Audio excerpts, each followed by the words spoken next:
Ito na mga kababayan, nakarma na itong si Mike Abiano dahil nga sa kanyang kakabanat sa mga Duterte at lalong-lalo na kay Vice President Sara Duterte. Tinatawag niya mga kababayan itong si Vice President Sara Duterte na kurakot daw dahil nga sa mali daw na paggasta ng confidential fund ng Office of the Vice President. Pero pala mga kababayan, nasa kanyang pinagtratrabahuan lang pala yung korupsyon.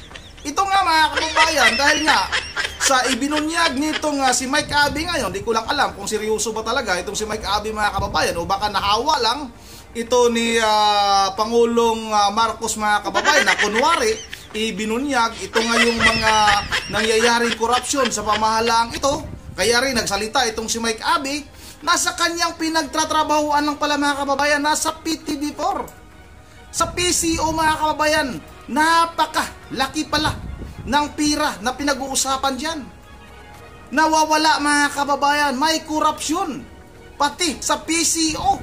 O kaya ngayon mga kababayan, dahil nga may sinabi o may ibinunyag itong si Mike Abi sa kanyang programa, sa Mike Abi live mga kababayan sa PTV4, kaya ngayon sinibak siya. Sinibak siya nitong si Dave Gomez, itong secretary ng PCO mga kababayan. Ano bang tawag sa ganito?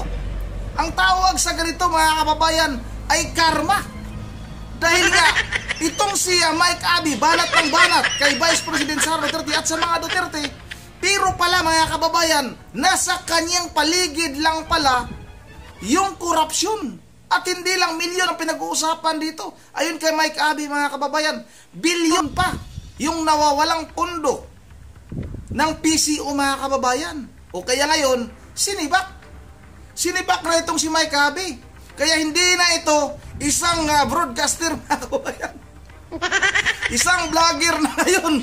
Itong si Mike Abi, hindi ko lang alam kung mayroon pang mga malalaking TV network ang kukuha nitong si Mike Abi. Dahil marami nang nakakalam na ang taong ito ay wala itong isang salita, wala itong paninindigan. Kaya ang tingin ko dito mga kababayan, sa ginawa ni Mike Abi ngayon, yung pagbubunyag niya kunwari sa nangyaring korupsyon sa loob ng PCO, ay para ba itong parang sinasagip din niya itong si Pangulong Marcos. Dahil nga nagkukunwari ito na ibinunyag yung korupsyon dahil nga na na mga kababayan, nabuking na. Dahil nga bumaha ng bumaha sa buong Metro Manila. Dahil sa kanyang pinagyayabang na flood control mga kababayan, pero nga wala palang nagawa. O kaya, strategy din ito ni Mike Abi mga kababayan. Ang galing talaga mambudol ng mga ito. O ito na, wag na natin itong patagalin. Panoorin natin itong video kung bakit sinibak itong si Mike Abi mga kababayan sa PTV4 at sa lahat ng programa ng People's Television Network mga kababayan o pagmamayari ng pamahalaan, pati radio mga kababayan, wala na. Tinanggal na itong si Mike Abi. O ito na, wag na natin itong patagalin. Sabay-sabay na natin itong panoorin. Asa na? Walang sounds, tiga lang ha. Pabalik natin. O ito na. Ito, huwag na tayong lalayo. Ganun ho talaga kasi na ako makarating. Alam ba nyo dito sa PCO, Presidential Communication Office, may problema rin. Ano? O hindi ko nila lahat. Dito lang sa Channel 4 may problema rito. Walang development dito kasi para dito nagpapalit ng damit kasi ang mga manager dito Every 3 months, every 4 months nagpapalit ng manager. Kaya walang nagagawa, walang development. Pero may pondo, may budget. Nasaan ang budget? Pinigil kayo Marami nakakarating sa akin, may corruption dito sa estasyon ito. Papangalanan ko kayo pag nalaman ko yan, wala akong pakialam sa inyo. O ito mga kababayan, hindi naman siguro tayo maniniwala na itong si Mike Abi, ngayon niya lang alam ito. Itong korupsyon na ito, dyan sa loob ng PCO. Ang tagal mo na dyan Mike Abi, 3 taon ka na mahigit. Bakit ngayon mo lang sinabi? Dahil ba, itong si Pangulong Marcos ay nagkukunwari din na paimbestigahan yung mga sangkot sa flood control. Itong pinaka-controversial na flood control na ito mga kababayan. Alalahanin natin hindi lang nasa flood control ang malalaking korupsyon ngayon mga kababayan. Halos sa lahat ng mga ginagawa ng DPWH at hindi lang sa ahensya ng DPWH ang korupsyon ngayon. Ito na mismo. Si Mike Abby ang umamin mga kababayan na pati pala sa PCO, Presidential Communication Office mga kababayan, may korupsyon. Ganito katalamak ang korupsyon ng administrasyong Marcos na ito. O kaya ngayon, dahil mabubuking na naman sila, inunahan na ni Mike Abby. Magaling talaga mambudol ang mga tao na ito mga kababayan. Ito, patuloy natin ito. Kaya good morning, Secretary Dave Gomez. Sir, gumalaw-galaw ka naman. Puntahan mo ang mga opisinang nasa ilalim ng PCO. Meron ding korupsyon yan. Ang magagalit, guilty. At magalit kayo, mag-guilty kayo, wala akong pakialam sa inyo. Sobra na eh. Saan ka naman nakakita ng... Ako, sandali. Gusto niyo bukayin ko na? Sabihin mo na. Gusto niyo isa-isahin ko ng problema rito? Sige na. Ay, nako. Saan ka nakakita ng building mura sa pinakamataas hanggang sa ground floor may tulo? May tulo. Bakit natulo? Di may palpak. Maintenance. Dito, ang mga kwarto, walang aircon. Ano yun? Office of the President? Pinagmamalaki nating Office of the President? Ay, may budget po yan. Taon-taon may budget. Kaya ngayon, may budget po, Secretary Gomez. Sir, tumaharap ka sa pagdinig ng Senado at Kongreso tungkol sa ating budget. Ilaban mo naman ito. Linisin mo ito. Papalit-palit tayo rito ng manager. Hindi ko alam kung anong ginagawa nila. Diba? Sa totoo lang, ha?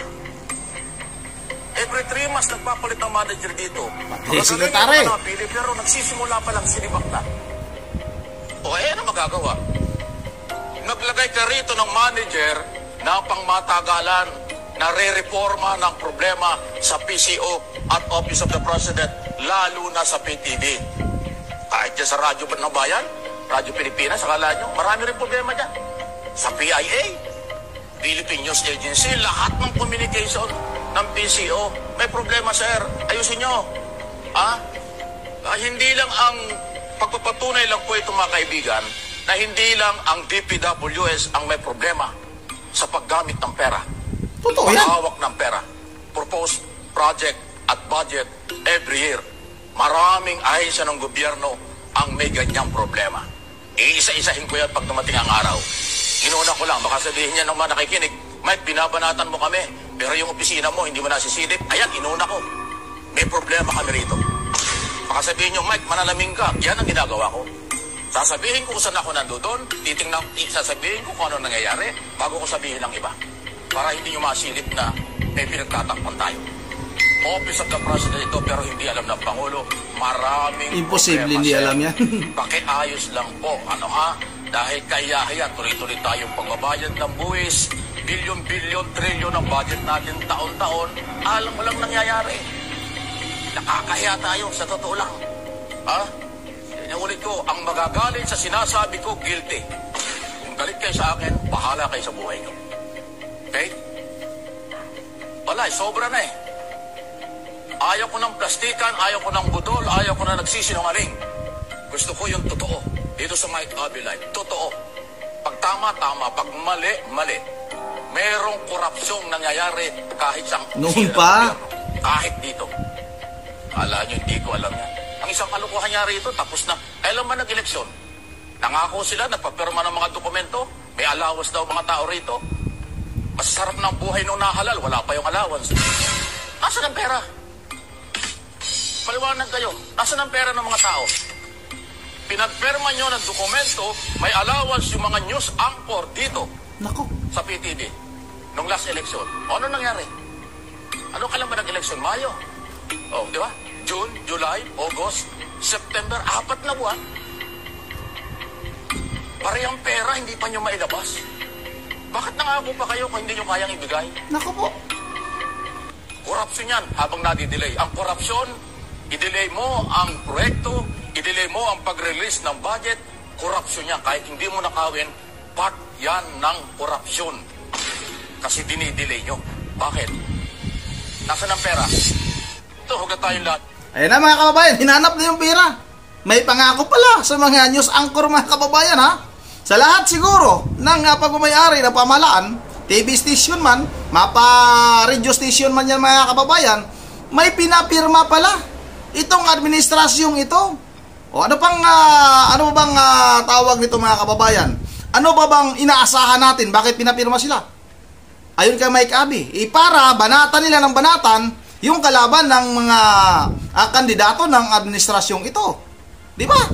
O kaya pala, ibig sabihin pala niyan mga kababayan, parang binili na rin yung kanilang mga boto. Kaya pala itong si Mike Abe, banat ng banat. Kasi pala mayroon silang kontrata. O hindi na nga tayo nagkakamali. May kontrata nga. Noon ko pa sinasabi yan mga kababayan, ito si Mike Abe, may kontrata. Kaso nga lang ngayon, siguro nagalit si Mike Abe dahil hindi niya natanggap. Siya na mismo ang nagsabi na saan na yung pera. Pinapirma sila. Pinapirma yung mga news anchor dyan. Nung nakakatapos lang na halala, nung nakaraang Mayo. Unang Mayo mga kababayan. O wala ngayon. O kaya ngayon, pumiyok si Mike Abe, galit na galit. Dahil nadili. Ang layo ng tingin mo Mike Abe. Lagi mong binabanatan si BP Sara Duterte. Ito nga'y kaugnay sa confidential fund. Sinasabi mo na kurakot. Itong si Vice President Sara Duterte.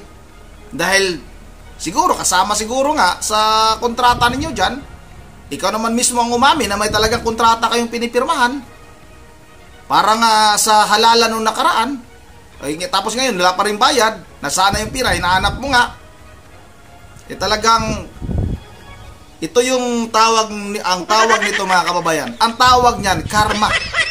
Nakarma ka na Mike Abe dahil sa yung mga pinagagawa. O ngayon, sinibak ka na sa PTV4. Mabuti naman. Sinibak ka na. O diyan ka na lang sa sa mga social media account mo. Diyan ka na lang magngangaw-ngaw. At alam ko naman mga kababayan, marami na rin ang nag-unfollow, marami na rin nag-unsubscribe kay Mike Abe mga kababayan. Simula nga nung banat siya ng banat sa mga Duterte. Marami na rin galit sa taong ito. Iwan ko lang kung itong mga pinagsasabi ni Mike Abe ngayon, paniniwalaan pa ng ating mga kababayan. Yun ang dito lang muna at bago tayo magtatapos ay mag-shoutout lang muna ako. Shoutout ako kay Ma'am Bergie Verhel de Dios ng Pulilan, Bulacan. Mamaya mga kababayan, may video din tayong ipapakita. Nagsalita na rin kasi ito si Mike Abe simula nung umalis ito sa PTV4 o inalis ito sa PTV4. May live na ito sa kanyang YouTube channel. Ginawa natin at ipapakita natin kung ano ba yung mga pasabog pa nitong si Mike Abe. O shoutout na rin kay Ma'am Joyce ng Japan, kay Ma'am Elisa Borby. Shoutout na rin kay Mabilin Balikaw. Shoutout kay Niva Bilas. Shoutout na rin kay Rosie Chanchis. Kay Jobert na Mariit. Shoutout na rin kay Jiram Punin. Shoutout na rin kay Jerry Bansuila. Shoutout kay Morita Gruho. Shoutout na rin kay Gig Van. At kay